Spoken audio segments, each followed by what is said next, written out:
Dumbartung Aboriginal Corporation has served the Indigenous community for over 30 years. From humble beginnings, the corporation evolved from a single desk in a disused dormitory building at Clontarf Orphanage to become an internationally acclaimed and respected Aboriginal corporation. Dumbartung's mission was to understand and promote our cultural arts and spirituality to empower the healing of our people's lives and communities. During the early 1990s, Dumbartung coordinated the highly acclaimed Kayana gatherings. The festivals were held on the very grounds that were once the hunting and ceremonial sites of the old Wadjuk peoples. In excess of 25,000 people attended these gatherings, and they are considered to be the most significant cultural gatherings in living memory. Dumbartung was a strong advocate for protecting the intellectual property rights of Aboriginal artists and culture.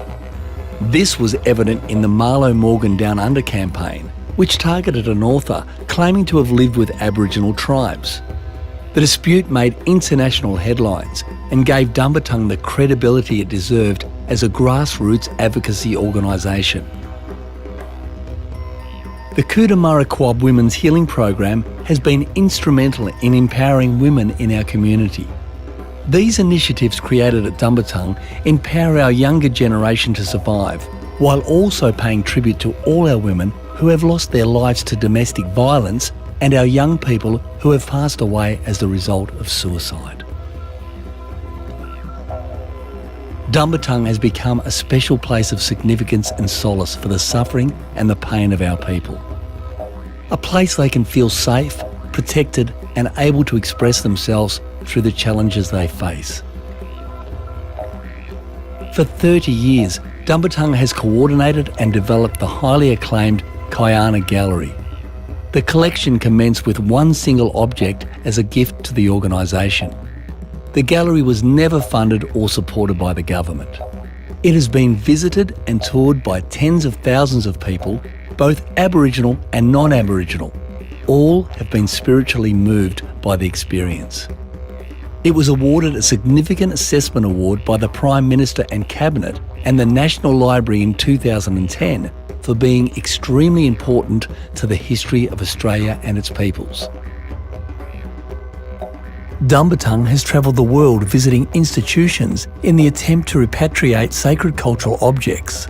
Over the past 30 years, Dumbartung has managed to collect in excess of 254 objects. The organisation set up a keeping room where they are kept in a climate-controlled area for their long-term preservation. These are the heartbeat of the Kayana collection. The public and uninitiated people are not permitted to enter or see them.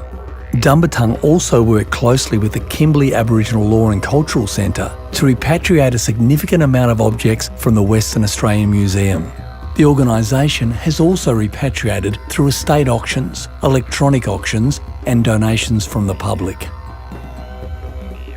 Dumbartung also featured prominently in the acclaimed documentary Utopia by John Pilger. This led to Robert being invited to deliver a series of lectures in the World Health Organization in Geneva. For the past 5 years, Dumbartung has coordinated and run Aboriginal youth camps called Camp Biara. These camps have been specifically for young Aboriginal people who have been placed by the Department of Child Protection in non-Aboriginal homes. Activities are varied and include storytelling, traditional dance, boomerang making and the basics of Noongar language. Wellbeing sessions encourage the participants to talk about issues that challenge their lives. This is done in and around the campfires at night, connecting young people to the strength of cultural knowledge which promotes their resilience and identity.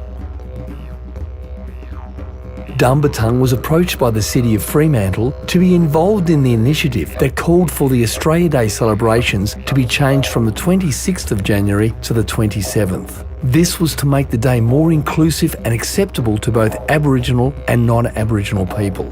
This activism has now become a major driving force across Australia, representing acceptance, dignity and national pride. Dumbartung embarked on a southwest tour which included taking a number of young Aboriginal students to old mission sites. The purpose of this tour was to take photographs of the missions as they are today, and then include archival images of when the missions were actively operating. The exhibition was launched at the Burswood-on-Swan facility and was warmly accepted by all who experienced its dynamic representations. Dumbartung has survived insurmountable odds over 3 decades, and the tireless work has changed our national cultural agendas regarding the priorities and importance in preserving and maintaining our cultural rights and ownership. Dumbartung's 30-year journey has been a much-needed healing for the spiritual and cultural well-being of our people. Future generations will have insights and directives from the legacy that will prevail in our maxim. May our campfires burn forever.